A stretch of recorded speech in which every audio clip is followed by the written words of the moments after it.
My wife said, "You're not invited to my birthday party now." Fine, I thought. Enjoy your party.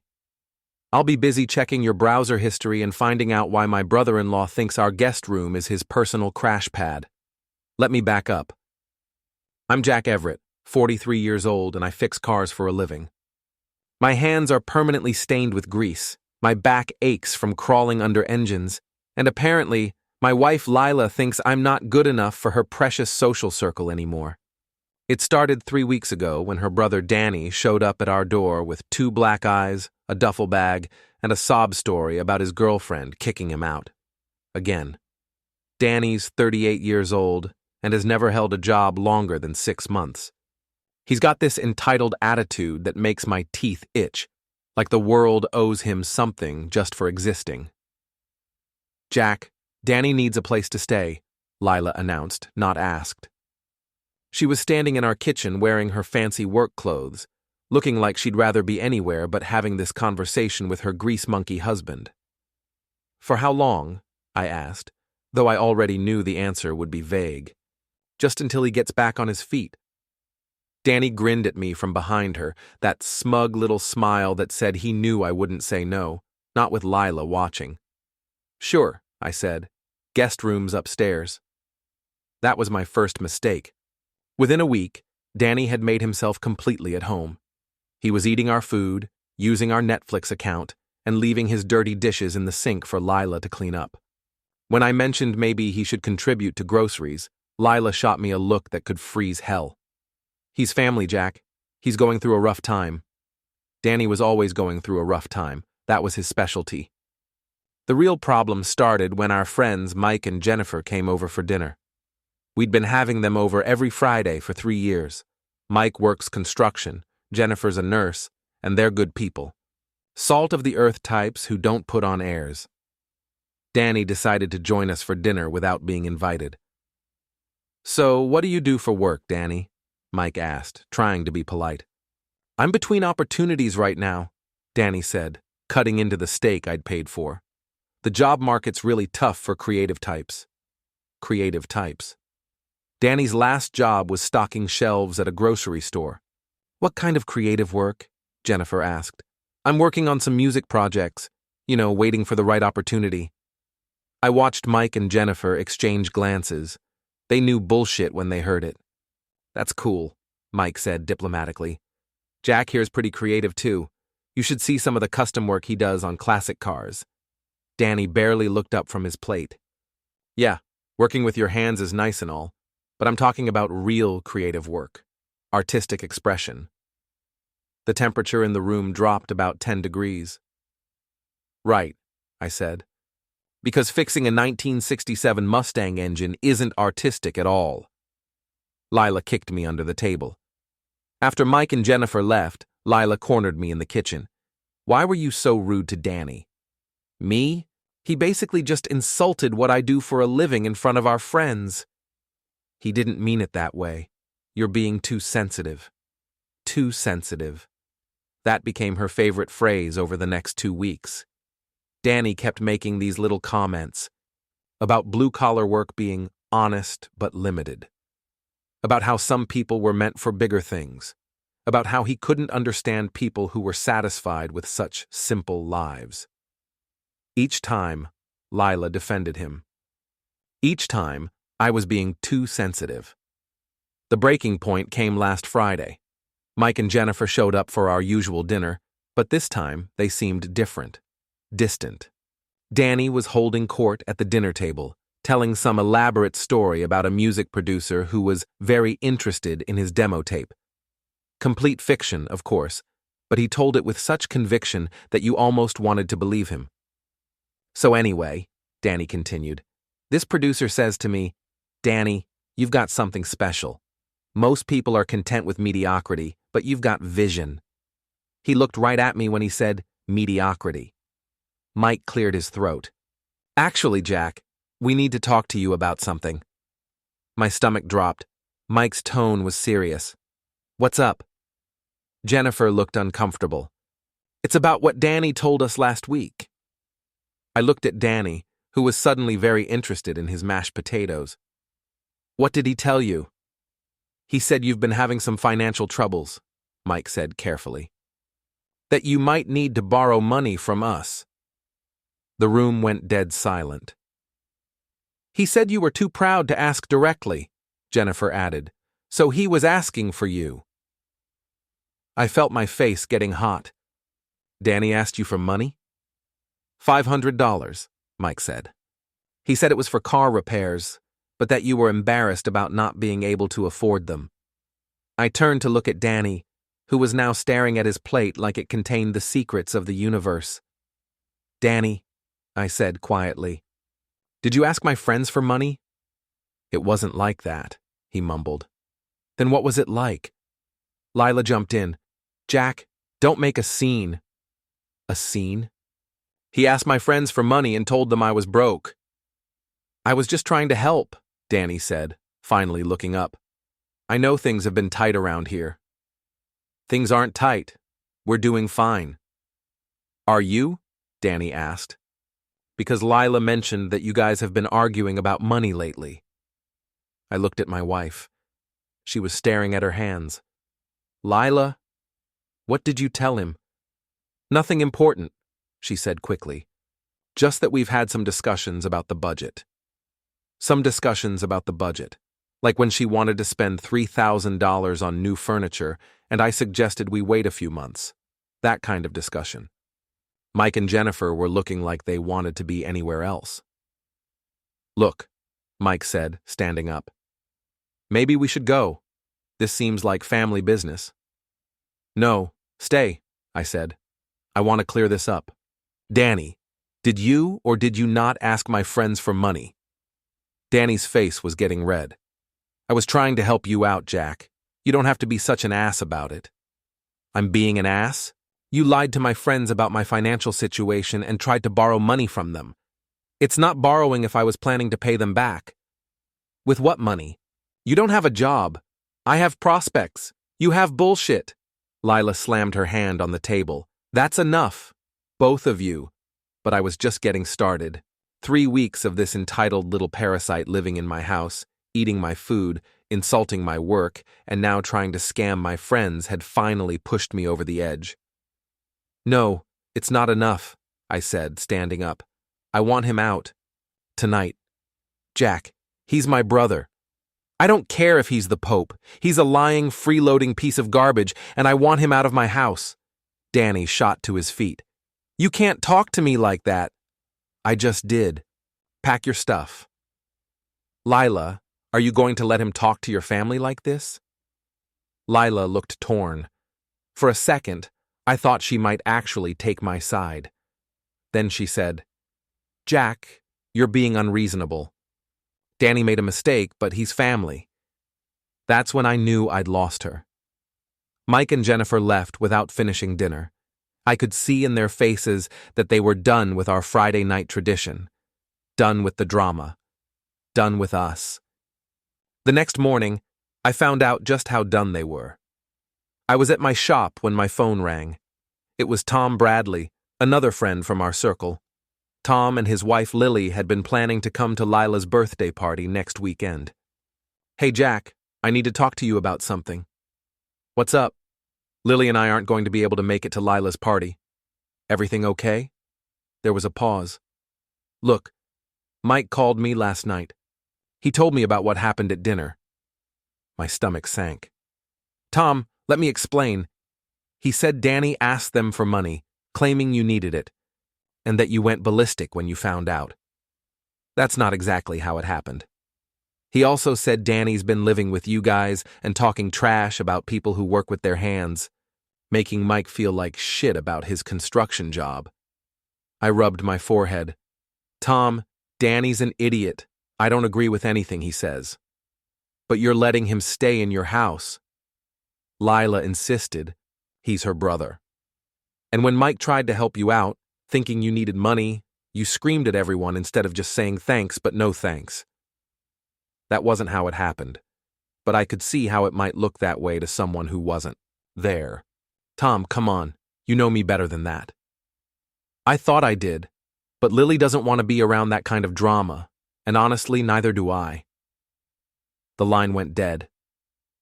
Over the next 2 days, 3 more couples called to cancel on Lila's party. Same story each time. Mike had told them about the dinner, about Danny asking for money, about me losing it over nothing. By Wednesday, Lila's guest list had shrunk from 12 people to 4, her parents and her friend Carla with her husband.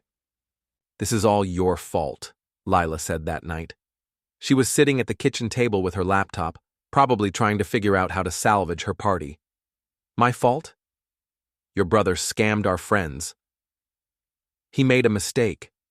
You're the one who turned it into World War III. I defended myself. You embarrassed me in front of our friends." "Our friends? They're not coming to your party, Lila. They want nothing to do with us now." She slammed the laptop shut. "Because of how you acted. Because of what Danny did. Danny's not the one who screamed and called people names." I stared at her. "Are you seriously taking his side?" "I'm taking the side of not destroying our social life over a misunderstanding." "A misunderstanding?" He lied about me being broke. "Maybe if you made more money, it wouldn't be such a sensitive topic." There it was, the truth she'd been dancing around for months. "So that's what this is really about," I said quietly. "You're embarrassed by what I do for a living." "I didn't say that. You didn't have to." She looked away. "I just think you could do more with your life. You're smart, Jack. You could go back to school, get a degree, find something better." "Better than what? I own my own business. I make decent money. I'm good at what I do." "But it's not prestigious." Prestigious. Like her job at the advertising agency was saving lives or something. "Right," I said. "Well, this non-prestigious paycheck pays for this house, your car, and your freeloading brother's food. So maybe show a little respect. Don't throw money in my face." "I'm not throwing anything. I'm just pointing out that my mediocre job supports the lifestyle you seem to enjoy." She stood up. "You know what? You're right. You're not invited to my birthday party. I'll celebrate with people who actually care about me." That's when something inside me snapped. Not in an angry way. In a cold, calculating way. "Fine," I said. "Enjoy your party." The next morning I started making some phone calls. First I called Mike. "Jack, look, I don't really want to get into this again. I'm not calling to argue," I said. "I'm calling to apologize. You were right about Danny and I handled it badly. I should have thanked you for trying to help instead of getting defensive." There was a pause. "Well, I appreciate you saying that. The thing is, Mike, I found out some stuff about Danny that I think you should know. Turns out this isn't the first time he's pulled this scam." "What do you mean?" I did some digging. "He's been staying with different relatives for the past 2 years, and every time he asks their friends for money with some sob story. He got $300 from Lila's cousin's neighbors last year." "Are you serious?" "Dead serious. And get this, he's not even really trying to get a job. He's been collecting unemployment and lying about looking for work." I could hear Mike getting angry. "That little shit." "Yeah. Look, I'm sorry he put you in that position. And I'm sorry I didn't handle it better when you told me." "Jack, if I'd known he was running some kind of con game." "You couldn't have known. He's good at it." He had me fooled for a while, too. By the time I hung up, Mike was madder at Danny than he was at me. I made similar calls to Tom and the other guys. Same approach. Apologize for my reaction, then share some carefully researched information about Danny's pattern of behavior. Within 24 hours, word was spreading through our social circle that Danny Hartwell was a professional mooch who'd been scamming people for years. But that was just the warm-up. Friday afternoon, I got a call from Jennifer. "Jack, I owe you an apology." "What for?" "Mike told me about Danny's history. We had no idea he was running a scam." "It's not your fault, Jen. He's convincing.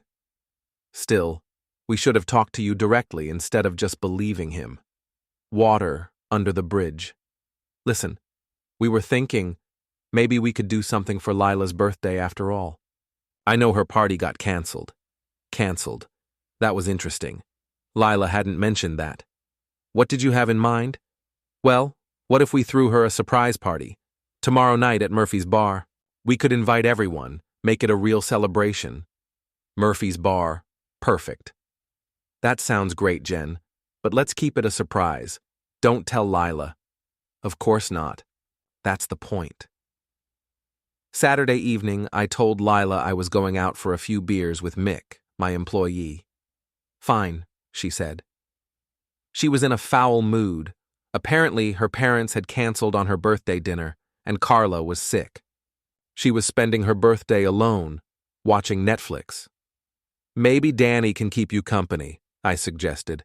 She glared at me. Danny had been scarce lately, ever since word got around about his little money-borrowing scheme. I drove to Murphy's Bar, where about 15 people were waiting, all our old friends, plus a few extras I'd invited, including Barb Henderson, who worked at the hotel downtown and loved a good story. Is she coming? Mike asked. She'll be here, I said. I told her I had a surprise for her. At 8 o'clock, I texted Lila, "Come to Murphy's Bar. I have a birthday surprise for you."